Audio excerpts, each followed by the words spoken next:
Let's bring our good friend Bernard Hollywood Williams onto the line. Let's bring him into this conversation. I want to continue a conversation that we had yesterday about Hold on, hold LeBron. on. Can we finish this one? Yeah, absolutely. Go ahead and come in here. All right. What it's funny that you were talking about the memorabilia. During his memorial, they didn't mention his parents. And a couple people mentioned that. That's a good point. Through ESPN and Shaq.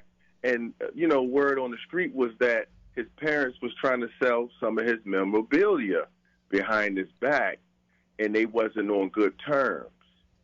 And so it's just weird that this same thing is coming right back around, but only with the general public. And it's like when you have a son or if you have somebody who is as big as Kobe, people are going to, try to make money off of it. And it's sad to say, unfortunately, it was his parents, and now with some people who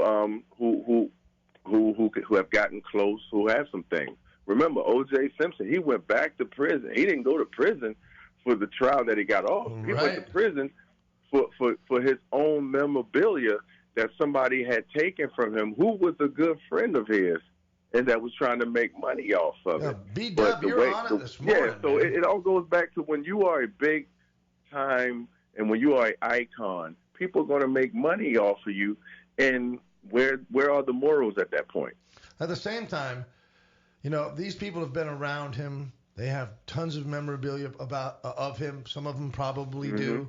And some people won't hold on to stuff or post it or have it put up in a trophy case or anything like that, and they know that that's the case. And maybe they need the money. They could use the money. I was just going to say that, too. I know some of these people perhaps bought these items as investments. You hold on to these items and say, when Kobe Bryant makes it into the Hall of Fame, this signed basketball is going to become that much more valuable. And there are many collectors who hold on to those items for those different periods. There are even collectors who say as a player is approaching older age, when this person passes away, then this item will become more valuable. And so they hang on to those things as an investment. Now, just because they can't be bought and sold on eBay doesn't mean the market just closes for anybody who may have bought some of these items for an investment. There's still going to be sports memorabilia shows and trade shows. I just find it odd that eBay, of all places, these guys are going to start being the high and mighty and taking the high road. And I don't think it's a permanent thing, but I think it's the right move for a temporary situation to get past a certain point, and it helps them just to show a level of respect. Well, the question is, when is it too soon? Very much so. Very much so.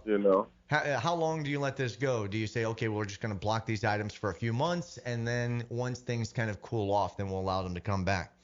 I want to finish off a conversation that we were having yesterday about LeBron James and how does his role change with the loss of Kobe Bryant. And there was really, at this moment in time, two players in the world that all basketball players could look up to, and that was Kobe Bryant and LeBron. And LeBron's still playing in his career.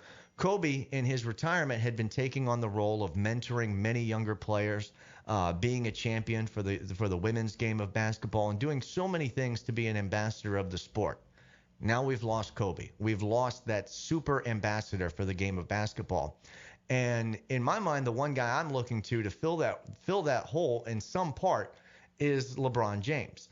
I want to clarify something I said yesterday, that I don't think that LeBron should do all the things that Kobe would have done the way Kobe would have done them.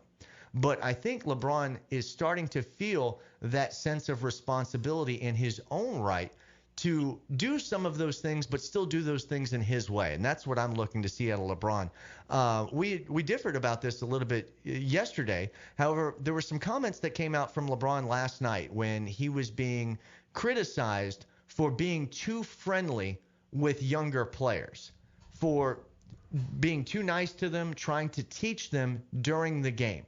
Well, LeBron has accomplished already so much in his career. And let's not forget the fact that he's still winning out on the court while he's teaching these lessons and mentoring these individuals. Bernard, do you feel like he's being too friendly? Absolutely not. Nobody said that about Michael Jordan when he was giving Kobe Bryant pointers. You reach, I teach, right? Right.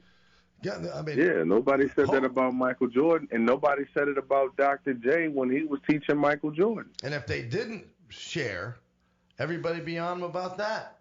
Right. Which is one of the reasons why I'm a coach today, and and I run my own business. It's to teach. Pass it on to the next group. I'm with you, brother. I'm with you. Collin, the last few minutes that we've got here, let's go ahead and play these comments from LeBron James. Go ahead. Share a moment with Zion after the game without asking specifically what you told him. What was the sentiment of the message?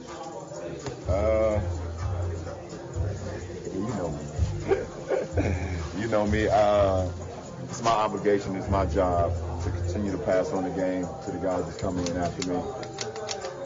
It's just my responsibility. No one told me to do that. I just feel like it's just my responsibility to leave the game in a better place than when I had it. And when you see the class of guys that's in our league right now, I mentioned John last night, you mentioned Zion tonight, you see Trae Young, you see Luka Doncic, you see Jason Tatum, Donovan Mitchell, you just see all these guys, these young guys. The league is in a very good place, and if I'm able to give my wisdom and game, pass it down, no matter while I'm playing or after I'm playing, I feel like it's my job, because the game has just given me so much since I started playing when I was 8 years old. So it's my responsibility, and anybody that says that LeBron, why would he do that while he's playing? It's a sign of weakness. He's buddy with the guys that he's going against. Tell him to kiss my ass. Right? With a smile, too. Appreciate it. Thanks, everyone. Hey, Bernard, let me ask you this. With your experience, and you go out and you watch somebody run, it would take, it's just instinct for you. It's just habit, right? You see him doing something wrong or doing something, you hand over your knowledge, right? I mean, that's just the way it works. I do. It just depends, though. If they're with a coach, I'll back off because I'll stay in my lane, because sometimes coaches feel that you're stepping on their toes. Sure, I get that, but don't you? If you feel compelled, if I see a young guy out there, but if I see a young guy out there and he's working, it's for some reason I just actually end up just helping him anyway.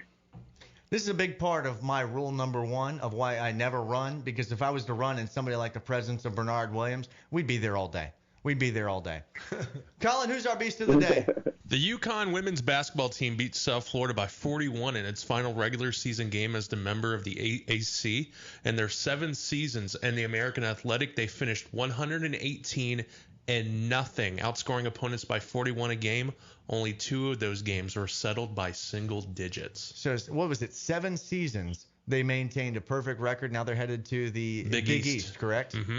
Good deal. Good deal. Bernard, always appreciate you being a part of the show. Really enjoyed this conversation talking about LeBron James and how he might continue on the whole and the legacy and the role of basketball that has been left by Kobe Bryant. So hopefully we'll get a chance to talk to you tomorrow.